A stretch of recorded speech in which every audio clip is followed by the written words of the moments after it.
Hello friends, मैं doctor Ruchika Sharma, gynaecologist. मुझे बहुत सारे क्वेश्चंस पूछे जाते हैं कि आफ्टर सेक्स कई बार जो सीमेन है वो कई बार बाहर लीक कर जाता है। तो क्या बच्चा ना ठहरने का एक ये कारण हो सकता है कि इनफर्टिलिटी का एक कॉज, क्या ये जो सीमेन लीक हो रहा है इसकी वजह से इनफर्टिलिटी हो रही है हमें?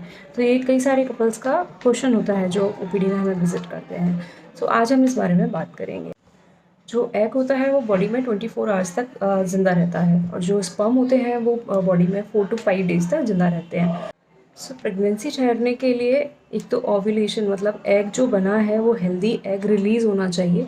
साथ में आपकी जो ट्यूब है, फेलोपियन ट्यूब, वो उस एग को कैप्चर करे, और उसके बाद जो हेल्दी स्पर्म है वो उस अंडे तक पहुँचे और उस दोनों का मिलन हो। उसके बाद ही बेबी जो है वो कंसीव होता है, तो जिसको हम फर्टिलाइजेशन का प्रोसेस कहते हैं। तो ये सारी चीज़ें ज़रूरी होती हैं कंसीव करने के लिए। तो जो सीमेन होता है उसमें मिलियंस ऑफ स्पर्म होते हैं। जो नॉर्मल सीमेन होता है उसमें more than 15 million sperm count होना चाहिए पर ml। सो जो स्पर्म काउंट है वो कंपेयर टू एग बहुत ही ज़्यादा होता है। सो आफ्टर इंटरकोर्स जब सीमेन वजाइना के अंदर रिलीज़ किया जाता है, तो जो सीमेन है उसमें से जो एक्टिवली मोटाइल स्पर्म्स होते हैं वो यूट्रस के अंदर एंटर कर जाते हैं। क्योंकि वजाइना जो है उसका एसिडिक पीएच होता है, तो बहुत सारे स्पर्म जो होते हैं वो वजाइना के अंदर ही डेड हो जाते हैं, और जो एक्टिवली मोटाइल स्पर्म होते हैं वो यूट्रस के अंदर एंटर कर जाते हैं। हमें फर्टिलाइजेशन मतलब बेबी कंसीव करने के लिए हमें जस्ट सिंगल एक ही स्पर्म की रिक्वायरमेंट है। सो बहुत से millions of sperms are entering inside the uterus.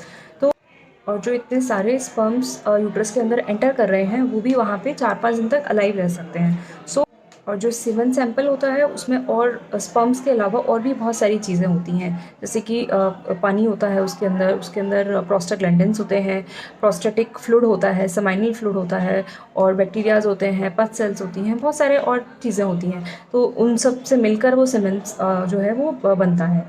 तो जो सीमेन है उसमें से जो एक्टिव मोटाइल स्पर्म्स होते हैं वो यूट्रस के अंदर एंटर कर जाते हैं, जो कि आपकी प्रेगनेंसी ठहरने के लिए इम्पॉर्टेंट होते हैं।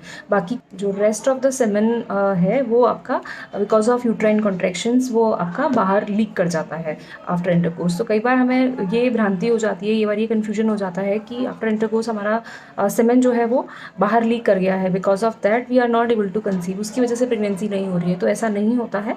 जो रिक्वायर्ड अमाउंट है स्पर्म्स का, जो कि एक ही स्पर्म हमें हेल्दी मोटाइल स्पर्म चाहिए होता है प्रेगनेंसी अचीव करने के लिए, तो उसके लिए हमें पूरे सेमेन सैंपल की ज़रूरत नहीं है। सो उसमें से अगर कुछ पार्ट लीक भी कर जाता है तो उससे फ़र्क नहीं पड़ता है। सीमेन लीक करना जो है वो इनफर्टिलिटी का कॉज नहीं है। तो सीमेन अगर लीक भी कर जाता है तो उसके बाद भी आप प्रेगनेंसी अचीव कर सकते हैं। Thank you.